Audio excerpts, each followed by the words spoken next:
Here are the top 5 entertainment headlines for the week of November 4th, 2024. From cast and crew, here's your Friday Fivecast. At number 1, what happens in Vegas? After 43 years in Los Angeles, the American film market has moved to Las Vegas, with all events now centralized at the Palms Casino Resort. This relocation promises streamlined logistics, a stronger sense of community, and enhanced opportunities for buyers amid industry changes. At number 2, AMC plays offense. AMC Entertainment, the largest U.S. theater chain, is shifting to an aggressive growth strategy with a $1 to $1.5 billion investment, despite a Q3 2024 net loss.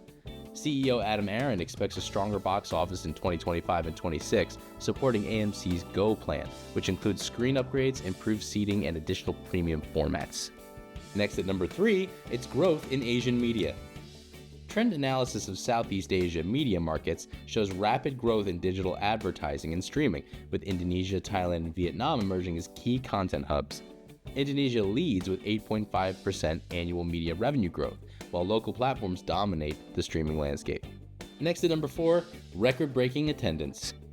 The 68th BFI London Film Festival drew a record 230,342 attendees, a 10-year high and an 18% increase over 2023.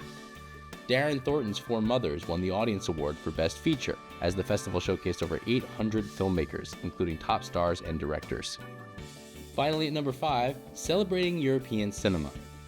The 2024 European Film Awards have announced their nominees, with Emilia Perez and The Room Next Door each receiving 4 nominations, including Best European Film and Best Director.